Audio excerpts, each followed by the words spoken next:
मैं अब आग्रह करूंगा, मैंने तुमको उठाया नहीं यहाँ से, लेकिन अब यहाँ पे फोन बंद करके शालीनता से बैठ जाओ, वरना मुझे फिर दंडित करना पड़ेगा तुम सब लोग। तुम पहले ही नालायकी करके आगे बैठे हो, फिर अपनी उससे वो कर रहे हो। मैं तुम्हें सबको एक बार में उठा के पीछे भेज दूँ, भिजवा भी देता, मेरा समय बच चुका, इसलिए मैं चुपचाप आपसे कह रहा हूँ बस। और अगर आपको, आप मेरे तेवर जानते हैं, अगर आपको नहीं समझ आ रही तो मैं फिर करके दिखा दूं। जब मैं आपके हाथ पकड़वा के कुर्सी वाली श्रेणी को आगे रख के आपको पीछे खड़ा करवा दूं, फिर आपको अच्छा भी लगेगा। तो इसलिए अनुशासन में बैठो, जो मेरा भी समय ना खराब हो और आप भी कुछ सीख पाओ। और जैसे कैब वाले लोग हैं ना, ऐसे नालायक लोग, इनको भी सिखा दो। ये आप ही कह रहा हूं जो फोन लेके बैठे हैं।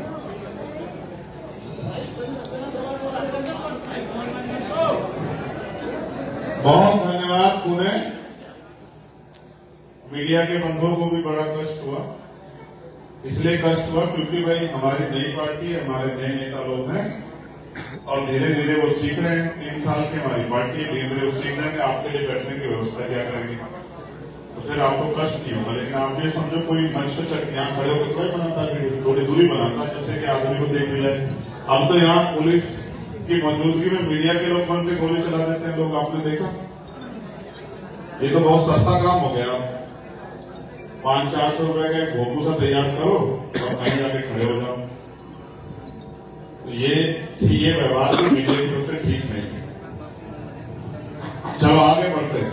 समय समय पे भारत की धरती पे जन्मे सभी संतों पूर्व महापुरुषों को नमन करते हैं। उनको नमन करने का एकमात्र कारण ये है मेरे पास, मैं बहुत आस्थावादी व्यक्ति उस तरह से नहीं हूं। उनको नमन करने का एकमात्र कारण ये है मेरे पास कि उन्होंने अपने जीवन में हमारे लिए बहुत कुछ किया, और जब तक वो जिए हमारे लिए ही वो जिए। उन्होंने अपने परिवार की, अपने सुख की, अपनी सुविधाओं की चिंता नहीं की। महामानव तथागत बुद्ध से लेके संत शिरोमणि सतगुरु रविदास जी महाराज, भगवान वाल्मीकि महाराज, गुरु नानक देव, संत कबीर, गुरु घासीदास जी, संत गाडगे जी महाराज, नारायण गुरु, राष्ट्रपिता ज्योतिबा फूले, छत्रपति साहू जी महाराज, डॉक्टर बाबा साहब अम्बेडकर, ईवी पेरियर, रामासामी नायकर, पैडल यादव, बाबू जगदेव प्रसाद कुशवाहा, जननायक कपूरी ठाकुर, महामना राम सुवर्मा, सर छोटू राम, चौधरी चरण सिंह, बाबू सिंह दयाल चौरसिया जी, संत राम जी प्रजापति जी, मान्यवर दीनमाना वाल्मीकि साहब, कोतवाल धन सिंह गुर्जर साहब, चौधरी महाराज सिंह भारती जी और मान्यवर काशीराम साहब को भी नमन करता हूं, क्योंकि इन्होंने भी मानव जैसा जीवन, यानी कि सम्मान, स्वाभिमान और सुख सुविधाओं का जीवन इस देश के लोगों को मिले, कहीं ना कहीं इसके लिए प्रयास किया, संघर्ष किया। और आज उन्हीं की देन है कि उत्तर प्रदेश में देश का कोई कोना हम लोग स्वाभिमान सम्मान के लिए जीवन को प्राप्त करने का प्रयास कर रहे हैं।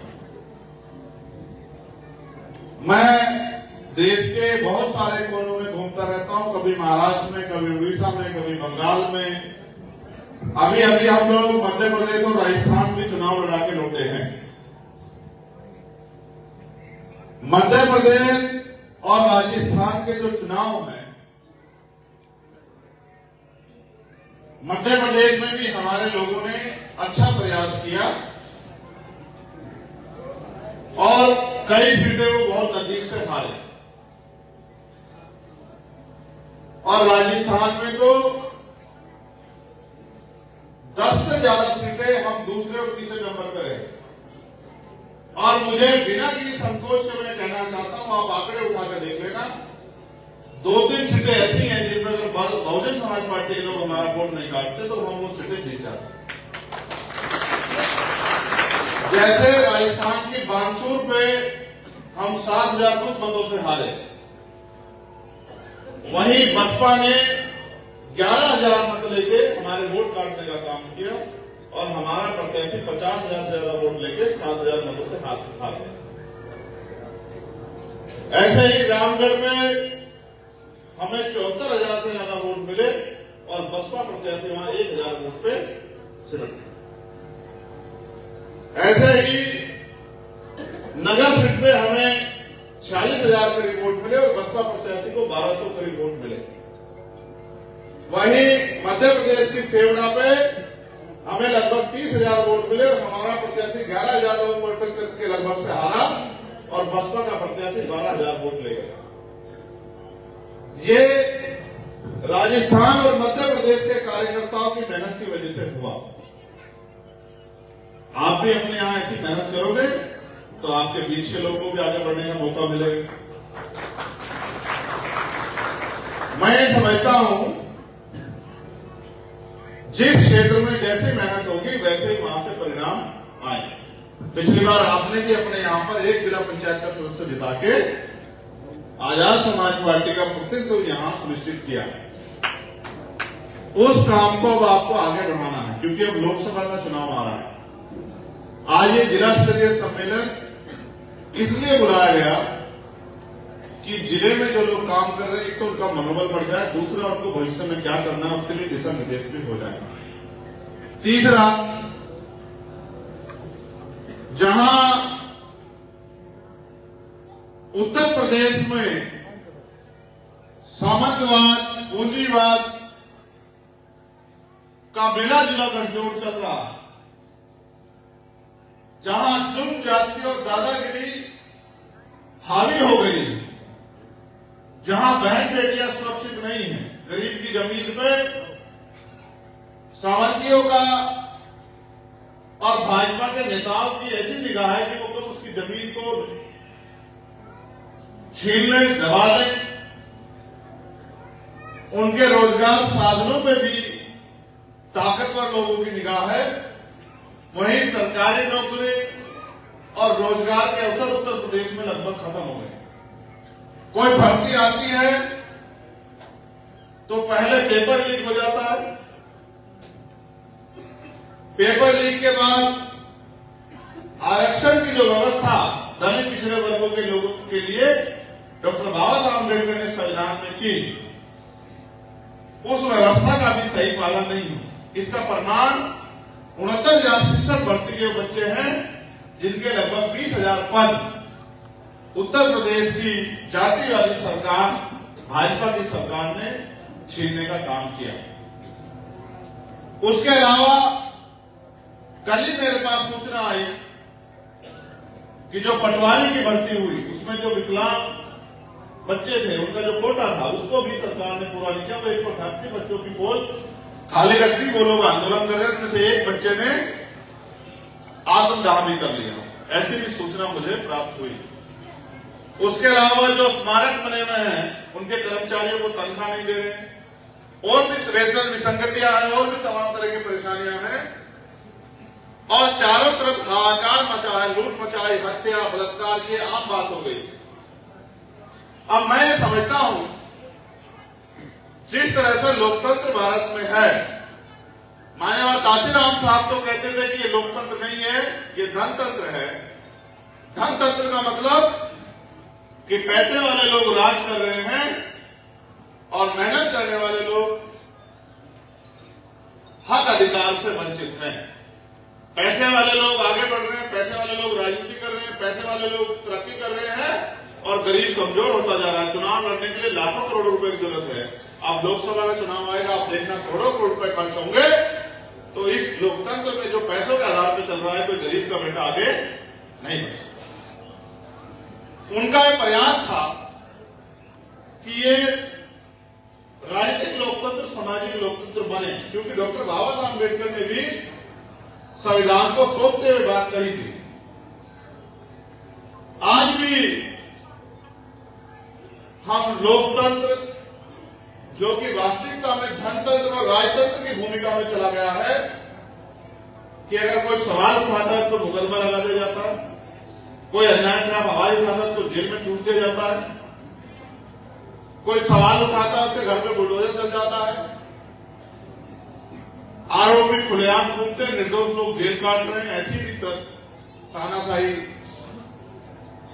जो सोच है उसका प्रदर्शन हमें उत्तर प्रदेश में देखने को मिल रहा है। जैसा एक हत्या हुई है, हमारे साथियों ने यहां पे बहुत ही सीनियर साथियों ने आवाज उठाई और पुलिस के और सामंतवादी ताकतों के मेलजोल से हमारे ईमानदार, संघर्षशील, निष्ठावान कार्यकर्ताओं को जेल भेज के और उस मामले को दबाने का काम किया। और फिर थाने में जिस तरह से यहां के अधिकारियों ने हमारे कार्यकर्ताओं को पीटने का काम किया, उनका शोषण किया, जाति के आधार पर दमन किया, ये भी किसी से छिपावा नहीं। और मैं भी इन घटनाओं को भूला नहीं हूं। जो जख्म आपकी पीठ पर लाठियों के सर की सरकार ने दिए हैं, मैं भी उनको भूला नहीं, मगर मैं सही समय का इंतजार कर रहा हूं कि जब सही समय आएगा तो जातिवादी मानसिकता से ग्रसित अधिकारियों को सही आईना दिखाने का काम और उनके द्वारा किए गए संविधान के उल्लंघन की सजा उनको दिलाने का हम लोग करेंगे। जिस तरह से सदियों सदियों दलित पिछड़े वर्ग के लोगों को अपमानित किया गया, आज कुछ धर्मगुरु उसी प्रथा को आगे बढ़ा रहे। और मैं तो उनका बड़ा सम्मान करता था कि वो एक धर्मगुरु है, लेकिन उन्होंने इस तरह की टिप्पणी एक बड़े समाज पे की और उस समाज को, मेहनत का समाज को, कभी वो आरक्षण पे टिप्पणी करते हैं कि दलित पिछड़े वर्ग के लोग आरक्षण से आगे बढ़ गए, पता नहीं क्या इनको समस्या है कि वो इस तरह की बातें करते हैं अपने मन में, क्या उनको हमारे तरक्की से तकलीफ है। दूसरा, कभी वो हमारे सम्मानित नेताओं को, श्रद्धेय मुलायम सिंह यादव और हमारे रहबर मानवर काशीराम साहब के परिनिर्वाण पर वो मुस्कुराते नजर आते हैं कि मिले मरे मुलायम काशीराम और धार्मिक नारा लगाते हैं। कभी तो एक पूरी मेहनत जाति को नीच बताने का काम करते हैं। और ये सारे पाखंडी अपराधी सरकार की छत्र छाया में फूल रहे हैं, फल फूल रहे हैं, क्योंकि आज इनके ऊपर कोई पहरा, कोई जवाबदेही की नहीं बन रही है। क्योंकि जो सरकार में लोग बैठे हैं वो इनका संरक्षण कर रहे हैं और इनको अधिकार दे रहे हैं कि किसी भी कमजोर वर्ग को गाली दें, उनका अपमान करें, उनको अपमानित करें, उनको बुरा नीच कहें। जबकि देश का संविधान किसी को ऊंचा नीचा नहीं बनाता। हम तो संविधान को मानने वाले लोग। तो अब मैं आपका ध्यान आकर्षित करूंगा जिन चीजों को मैं महसूस कर रहा हूं।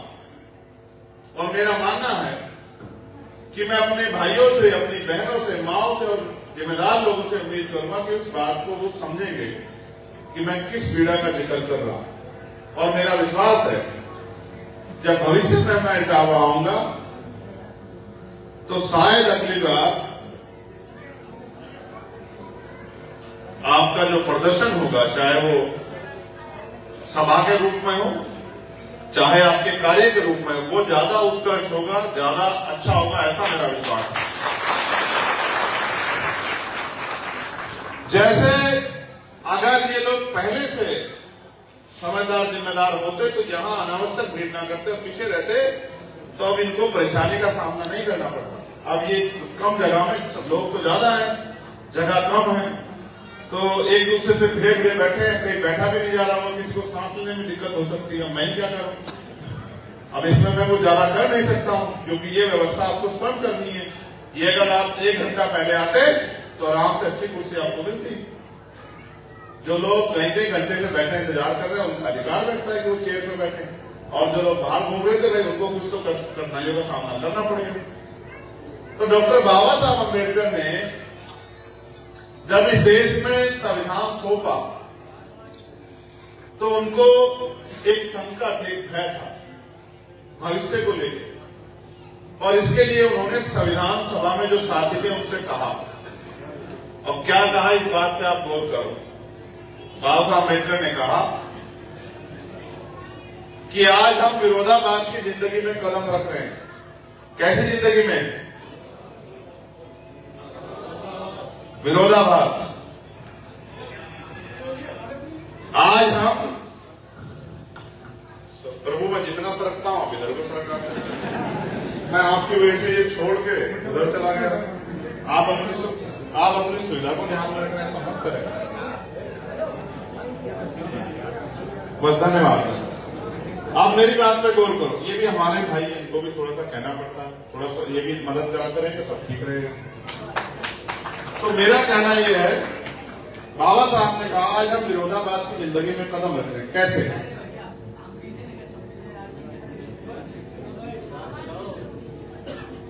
तुम में और भाजपाइयों में कोई कमी तो नहीं है। वो भी जनता को ऐसे ही परेशान कर रहे जैसे तुम यहां कर रहे हो। ये आज हम विरोधाभास की जिंदगी में कदम रख रहे हैं। राजनीति में 1 वोट 1 वैल्यू, चाहे वो राष्ट्रपति की हो या मजदूर किसान की हो, दोनों की वोट की वैल्यू एक होगी, मूल्य एक होगा। तो राजनीति में तो हम लोग बराबर हो जाएंगे। लेकिन जब तक देश में व्यापक सामाजिक गैर बराबरी, जो जाति के आधार पर है, धर्म के आधार पर है, छुआछूत उच्च नीच की जो व्यवस्था, जब तक ये खत्म नहीं होती, सब लोग सामाजिक रूप से बराबर नहीं होते, और आर्थिक गैर बराबरी, एक आदमी इतना बड़ा धना सेठ है कि उसके पास इतनी संपत्ति उसको पता ही नहीं, और एक आदमी इतना गरीब है जिसके पास 2 गज जमीन भी नहीं। जब गरीबों की बात होती है, गरीबों को खुशी होती है, वो ताली बजाते हैं, लेकिन ताली बजाने से काम नहीं चलेगा। समझे? क्योंकि मेरा समय ज्यादा जाएगा, मैं परमिशन लेकर माननीय प्रदेश अध्यक्ष से, क्योंकि इस बात को कंप्लीट करूंगा। समय कम है और काम ज्यादा करना है, और यहां